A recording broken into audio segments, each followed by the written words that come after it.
फिर वोट में किसको वोट दीजिएगा? जो वोट मांगने आएगा बोलेगा तुम खंबा गाड़ दीजिए, सब वोट तुमको मिलेगा। झारखंड सरकार में ना स्वास्थ्य ठीक है ना बिजली। बीजेपी तो कह रही है कि मैया सम्मान योजना के नाम पर आप रोजगार नहीं दे रहे हैं। हम जेएमएम को देंगे। इन दोनों पल्ला भारी है, दोनों टक्कर, बहुत टक्कर होगा दोनों का। 15-20 साल से जेएमएम को ही दे रहे हैं। जेएमएम को। आपके मुताबिक घाटशिला विधानसभा सीट पर इस बार बीजेपी की जीत हो सकती है? आशा करते हैं। नमस्कार, खबर मंत्र देख रहे हैं आप और मैं हूं आपके साथ आदित्य। बिहार विधानसभा चुनाव के साथ साथ घाटशिला में भी 11 नवंबर को मतदान होना है। ऐसे में घाटशिला विधानसभा के उपचुनाव के मद्देनजर घाटशिला में सरगर्मी तेज हो गई है। तमाम जो राजनीतिक पार्टियां हैं, तमाम जो भारतीय जनता पार्टी कहे या फिर झारखंड मुक्ति मोर्चा और इसके साथ ही जेएलकेएम जयराम महतो की पार्टी भी इस विधानसभा के उपचुनाव में ताल ठोक रही है। और ऐसे में खबर मंत्र की टीम घाटशिला विधानसभा सीट पहुंच चुकी है। यहां हम जनता से जानेंगे कि आखिर जनता के मूड में क्या है और जनता इस बार विधानसभा के उपचुनाव में किस मुद्दे पर और किस मुद्दे को ध्यान में रखते हुए जो इस बार मतदान करेगी। आपके क्षेत्र में क्या क्या समस्या है? क्या वहाँ हम लोग का काम में सभी जगह में लाइन है, लेकिन हम लोग को वहाँ आज ये जो बालमुची था उसी टाइम से खंबा के लिए बोल बोल कर थक गया। लेकिन अभी तो 3 खंबा के लिए हम लोग खूटा गाड़ कर हम लोग लाइन लिए। तो इस बार चुनाव में क्या कीजिएगा? किस पे मतलब खंबा का डिमांड कीजिएगा? लाइटिंग का? अरे डिमांड कर दिया, लेकिन देगा पहुँचाएगा तो ना कोई जता न कितना बार बोल का हम लोग का थक। अभी चुनाव चल रहा है, कोई प्रत्याशी पहुंच रहे हैं किसी पार्टी के? कोई गया नहीं। कोई नहीं। तो फिर वोट में किसको वोट दीजिएगा? वोट में जो आएगा उसी को देगा। तो देखा जाए तो भारतीय जनता पार्टी से चंपई सोरेन के बेटे बाबूलाल सोरेन है। वो तो ठीक है, जो जाएगा जो हम लोग का काम कराएगा उसी को हम लोग देंगे। आप लोग का जो काम अभी करेगा। कम से कम 10-15 साल से बांस हम लोग काट करके खूंटा गाड़ करके हम लोग लाइन करे। अभी तो 3 खूंटा के खंबा के लिए हम लोग परेशान हो गए। तो अभी इससे पहले विधायक जो थे रामदास सोरेन, उनके पास कभी गए? अभी उनके बेटे सोमेश सोरेन भी चुनावी मैदान में है। वो लोग को नहीं गया, जो बलमुची था उसको हम लोग बुलाया था। अपना घर तो उसको हम बुला करके उसको दिखाया था। अपना घर तो बोला ठीक है, अपना रजिस्टर में लिख दिया, ठीक है हम करा देगा। लेकिन कहाँ अभी तो अब देखेगा ना, ऐसा पोजीशन में हम लोग उतार लेके गया कि ऐसा आदमी भी जाएगा ना तो मुंडी में लग गया। जान माल का नुकसान भी होता होगा एकदम। और गाड़ी ट्रैक्टर वहाँ घुसने भी नहीं सकता ना। बहुत दिक्कत है। बहुत दिक्कत बोलने से परेशान हो गया हम लोग। तो इस बार कोई वोट मांगने आएंगे तो उसको पहले बोलिए। हाँ, पहले जो वोट मांगने आएगा बोलेगा तुम खंबा गाड़ दीजिए, सब वोट तुमको मिलेगा। सब सारा वोट दे दीजिएगा। हाँ, हम लोग को वहाँ जितना है हम लोग का गाँव का सब उसी को काहे। वहाँ हम लोग 15-20 घर है। तो देखिए, घाटशिला विधानसभा सीट के मूसाबनी के प्रखंड के ये थे और इनकी समस्या थी कि इनके क्षेत्र में लाइट का जो खंबा है वो नहीं है। और भी भैया लोग से बातचीत करेंगे। भैया कहाँ से हैं आप? हम यही घाटशिला से हैं। आपकी क्या समस्या है और इस बार घाटशिला की जनता, खासकर आप, किसे वोट दीजिएगा? किसे अपना समर्थन दे रहे हैं? देखिए, समस्या तो बहुत है यहाँ। झारखंड सरकार में ना स्वास्थ्य ठीक है ना बिजली, शिक्षा ठीक है ना रोजगार का ठिकाना है। तो वही सोच समझ के वोट किया जाएगा। वही सारा चीज सोच समझ के कीजिएगा। जी।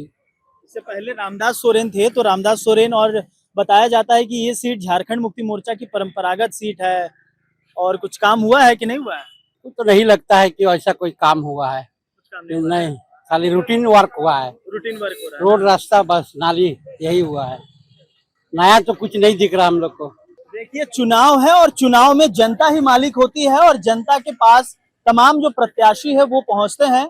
आप देख सकते हैं कि चाय की टपरी है जहां पर तमाम जो लोग हैं यहाँ पर पहुंचे हुए हैं। क्या क्या मुद्दे हैं? आप युवा हैं, आपको रोजगार मिली है। रोजगार का मुद्दा जो है घाटशिला विधानसभा में बढ़ चढ़कर सामने आया है। आपकी क्या मांग है सरकार से और आप अपना समर्थन किसे दीजिएगा?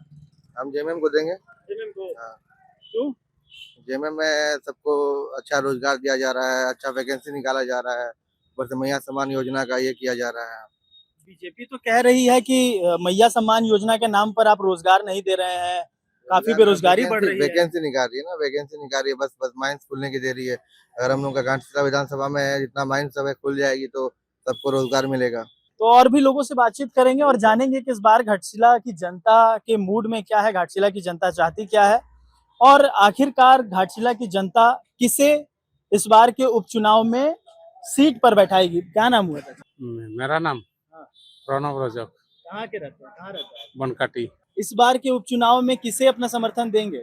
हमारा वहाँ तो दोनों को ही मिलता है बराबर। बूथ में 2-3-4 बूथ है, दोनों आपकी को। समस्या क्या है? समस्या क्या है, ये सब रोड फोड सबका ही समस्या है ही है। कोई उम्मीदवार पहुंचे हैं वहाँ? उम्मीदवार, हाँ हाँ, उम्मीदवार तो दोनों ही किया। दोनों गया है। आप किसको वोट दीजिएगा? हम हाँ? देखिए, हम तो ऐसा भी पक्का जेएमएम का ये अच्छा। है ना। हाँ। लेकिन वोट दो बनकाटी है, एक बनकाटी में बीजेपी का लीड रहता, एक बनकाटी में जेएमएम का लीड रहता। आप जहाँ रहते हैं वहाँ से एक हिस्सा बीजेपी को भी जाता है, एक हिस्सा जेएमएम को भी जाता है, हाँ, जेएमएम को ज्यादा, और आपको ज्यादा जाएगा जेएमएम को। जेएमएम को ही, क्यों? जेएमएम को, क्योंकि शुरू से हम करते हैं, शुरू से ही ना? शुरू से 15-20 साल से जेएमएम को ही दे रहे हैं। जेएमएम को ही।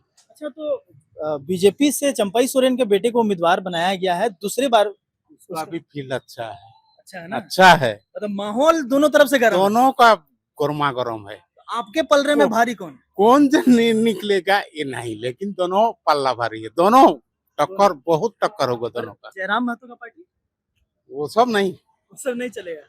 क्यों? वो सब नहीं चला। भाई जयराम महतो यंग है, आप लोगों की काफी सारी नहीं, बातें नहीं। करते हैं। नहीं, मतलब आपके मुताबिक बीजेपी और जेएमएम का ही टक्कर होगा। टक्कर, विराट जो टक्कर होगा इस बार। हाँ। तो इस बार वोट का डिस्टेंस भी बढ़ेगा। हाँ, डिस्टेंस कुछ ये तो होगा ही, लेकिन हमारा पंचायत में पहले जेएमएम का 1200-1300 में लीड रहता, गया चुनाव से 700-800, 300-400 घट गया। इस बार भी फिर घटेगा, घटेगा। लेकिन आपका समर्थन जेएमएम को रहेगा। बचपन से करता ना। नहीं, ठीक है।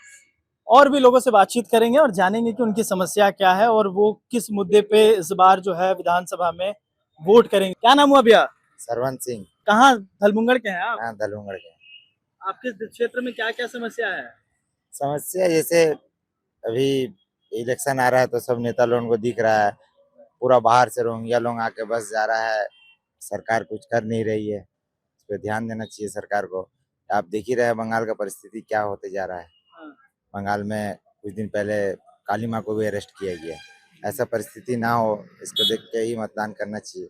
तो आपके क्षेत्र में क्या इस बार सब चंपई सोरेन ने जिस प्रकार नामांकन के दौरान साफ तौर पर बता दिया था कि डेमोग्राफी चेंज हो रहा है घाटशिला, उसी के मद्देनजर आप वोट कीजिएगा? जी, हम लोग तो उसी को मद्देनजर वोट करेंगे। हिंदुस्तान का भलाई के लिए चाहे उस पार्टी को ही वोट करें जो हिंदुस्तान का भला के लिए चाहे, घाटशिला का विकास के लिए चाहे, उसको ही वोट करेंगे। और जेएमएम से रामदास सोरेन के बेटे सोमेश सोरेन को भी उम्मीदवार बनाया गया है। बताया जा रहा है कि उनका दबदबा क्षेत्र में काफी ज्यादा है बाबूलाल सोरेन की अपेक्षा से। देखिए, बाबूलाल पहले 15 साल से राजनीतिक कर रहे हैं और कोई भी छोटा स्तर का, चाहे वार्ड मेंबर हो चाहे कुछ भी हो, जो भी समाज सेवा करता है उनका ऊपर बहुत सारा लालचन रहता है कि ऐसा है वैसा है। आप समाज के काम करिएगा वो तो कोई अच्छा सोचता है, दो आदमी उसमें बुरा सोच लेता है। जो अच्छा करने जाइएगा तो भी बुराई हो जाता है। सोमेश सोरेन अभी क्या है कि उनके पिताजी हम लोगों का जो घाटशिला विधानसभा के विधायक थे, मंत्री जी, उनका देहांत हुआ है, तो एक नया चेहरा है। अब क्या है कि बाबूलाल दा को समाज सेवा किस प्रकार से करना है सारा भली बातें पता है, तो सोमेश से बेटर है। तो इस बार का चुनाव टफ रहेगा बीजेपी के लिए या फिर आसान रहेगा? बीजेपी के लिए आसान इसलिए रहेगा क्योंकि बाबूलाल दा 15 साल से समाज से जुड़े हुए हैं, समाज सेवा करते आए हैं और उनका चाहे आदिवासी में बोलिए चाहे किसी भी समाज में बोलिए, आदमी से मिलाप है। युवाओं के साथ उठना बैठना और उनके साथ बहुत ज्यादा लगाव है।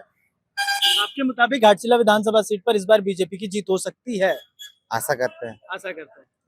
तो देखिए, घाटशिला विधानसभा सीट पर इस वक्त हम मौजूद हैं और जो हमने अभी तक जाना है, अभी तक जितने भी लोगों से बातचीत की है, तो उसमें कहीं ना कहीं बीजेपी और जेएमएम दोनों के समर्थकों का साफ तौर पर कहना है कि वो अपने अपने प्रत्याशी को जीत के तौर पर देखना चाहते हैं। हालांकि मुद्दे की बात करें घाटशिला विधानसभा सीट की, तो यहाँ मुख्य रूप से काफी समय से बंद पड़े माइनिंग है, उसको लेकर के भी काफी तरीके से राजनीति गरमा रही है।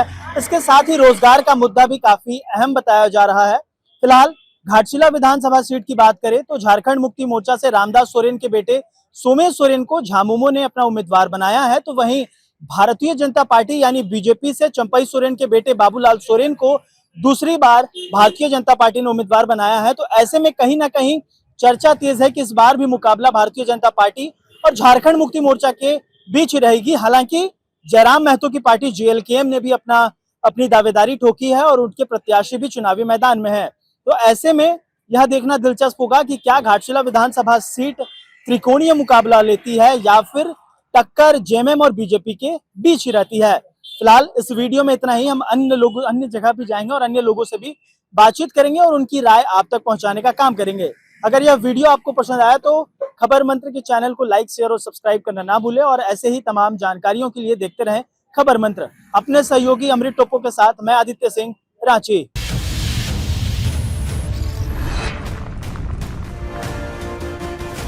खबर मंत्र लाइव, सबकी बात सबके साथ।